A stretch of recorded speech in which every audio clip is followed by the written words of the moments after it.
essa é uma aula de exercícios, né? Então, problema... Então, ele é assim. Encontre a força resultante no hemisfério sul de uma esfera uniformemente carregada devido à força do hemisfério norte, ou vice-versa, né? Então, você vai dividir a esfera em dois hemisférios. Ele pergunta qual é a força que um faz no outro. Tá? As condições do problema são as seguintes. Você tem uma esfera de raio R, que tem uma carga total Q, e que está uniformemente distribuída sobre ela. Então, o problema é esse. Eu tenho aqui uma esfera. Eu vou separar em dois hemisférios. Aí ele pergunta o seguinte: imagina que eu consiga separar os dois hemisférios. Aí haveria uma força de repulsão entre elas, né? Quanto vale essa força? Na verdade, como você sabe que a densidade de cargas, que é dado por Q sobre o volume, que é 4/3 de πr ao cubo, é constante, a gente sabe como é que é o campo elétrico gerado por essa esfera em todos os pontos internos dela. A gente já fez esse problema. Ela cresce linearmente com a distância. Lembra disso?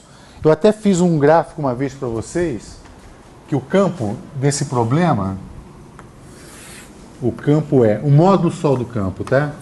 Em função da distância,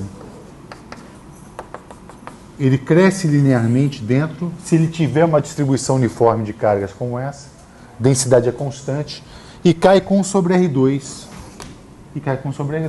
Então o comportamento aqui é proporcional a R, e aqui ele é proporcional a 1 sobre R2. Como é que se resolve isso? Você faz lá, usando a lei de Gauss, você desenha uma gaussiana interna e resolve esse problema, né? Está aí no seu caderno. Eu vou escrever o campo interno. Ele é dado por 1 sobre 4π ε0, Q sobre R3, onde R é o raio da esfera, na direção radial, R. Tá? Você também poderia expressar esse resultado em termos da densidade. Tanto faz, né? Tanto faz. Mas como ele deu a carga total, eu vou explicitar a carga total. Tá bom? Tá ok. Vou chamar isso aqui de um eixo Z, só dar uma direção. Imagine que eu tenho um elemento de volume aqui, ó. Ali tem carga, não tem? Vai ter uma quantidade de carga dQ, que é dado por ρ vezes um certo dV. É isso? Se eu te perguntar qual a força que atua neste elemento de carga, o que você diria? Como é que eu calcularia a força naquele elemento de carga? Eu sei quanto vale o campo, eu sei quanto de carga eu tenho ali, então eu vou ter uma força que eu vou chamar de dF, que é igual a 1 dQ vezes o campo E. Correto? E aí ele vai ter uma direção em sentido que coincide com o campo naquele ponto. Isso aqui está a origem, e vai estar apontando para cá. O que eu vou fazer? Eu vou computar a força em todos os pontos e calcular a força resultante no hemisfério. Então, a força, o dF é isso, eu vou explicitar quem é o dF. Que ele é igual a dQ, né? Então, vou escrever assim, ρdV, vezes o campo elétrico E.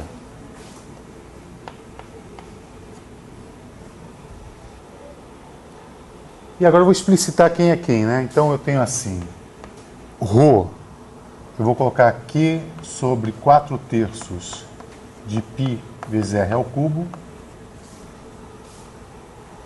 O campo elétrico é dado por 1 sobre 4π ε0, Q sobre R3. Vezes o vetor R. E ainda temos que o elemento de volume dV, seno θ, dr, dθ, dφ. Tá? Esse é o df. Agora, vou integrar df em todo espaço, não, só no hemisfério superior. Aí eu vou ter a força resultante no hemisfério superior. Eu vou explicitar esse cara aqui, olha, este R, como sendo R seno θ cosseno φ na direção I, mais R seno θ seno φ na direção J, mais R cosseno θ na direção K. Eu vou calcular esta componente aqui e mostrar que essas componentes aqui dão zero as integrais, por alguma simetria. Tá? Porque é óbvio que a força no hemisfério norte, assim como no hemisfério sul, está na direção Z, não é? Você tem uma simetria. Ou você usa a simetria e conclui que só esse termo contribui para a integral, ou então você realiza mesmo essas integrais e vê que elas vão dar zero. Tá bem? Então, isso aqui vai me dar componente x da força, isso aqui vai me dar componente y, isso aqui vai me dar componente z. Portanto, a componente z, que a gente vai calcular agora, Fz, ela vai ser, eu vou colocar tudo aqui, né? Então a integral em dr, eu quero a força no hemisfério norte. Qual é o intervalo de variação de R? Ele vai de 0 a R grande. Eu vou integrar em θ. Qual o intervalo de variação em θ? 0 até π sobre 2, não é? Esse aqui é o θ0, eu só vou até esse ponto aqui, π sobre 2. É aqui que estou indicando que eu estou calculando a semisfera. E φ? Onde? 0 a 2π. Tá? Então isso aqui define a semisfera superior. Eu tenho esse cara aqui que é uma constante, mas enfim, vou colocar aqui Q sobre 4/3 de πr ao cubo. Isso aqui também é uma constante. Isso aqui é 1 sobre 4π ε0 Q sobre R3. R aqui é o raio da esfera, né? Como eu vou calcular apenas a componente Z da força, eu vou usar esse cara aqui, né? R cosseno θ. Então, R cosseno de θ,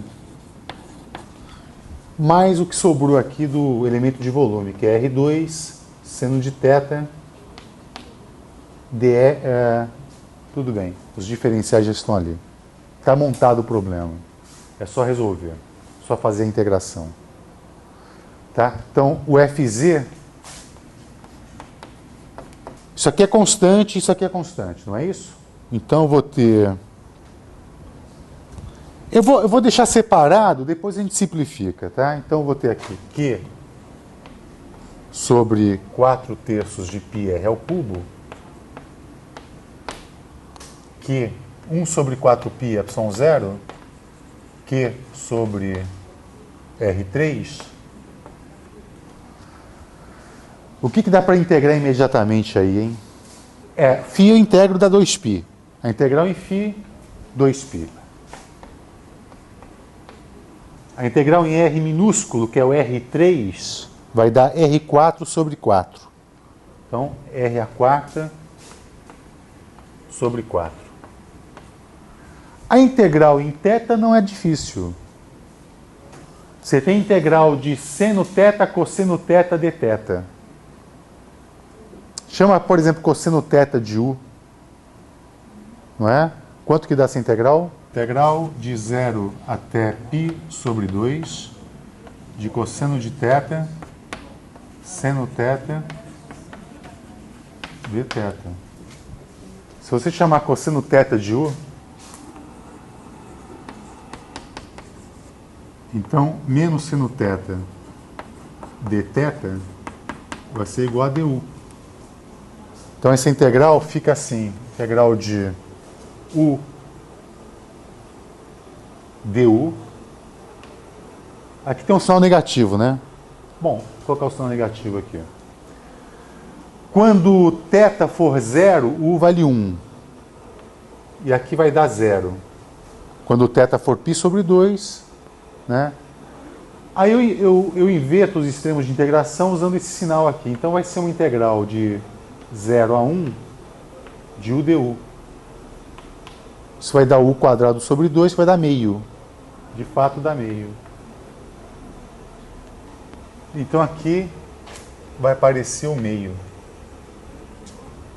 O resultado lá em cima é o resultado final, só faltam umas simplificações. Tá? Então quanto é que vai dar o Fz? Vamos colocar isso de uma forma compacta. O que dá para simplificar? Por exemplo, esse 2π, eu posso cancelar com esse 4π dando 2 aqui embaixo.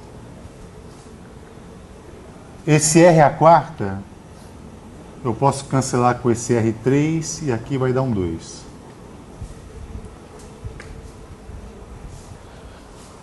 Tem um fator 1 sobre 4π ε0, q quadrado sobre r2. Olha, 1 sobre 4π ε0, q quadrado sobre r2. E tem um fator numérico aqui que é 3 sobre 16. Vem cá, nós não resolvemos a componente I e J. Mas por que dá para ver rapidinho que dá 0 essas integrais? De φ. A integração em φ, quando você integrar seno φ e cosseno φ de 0 a 2π, isso vai dar 0. Tá? Então, de fato, você só tem componente na direção Z.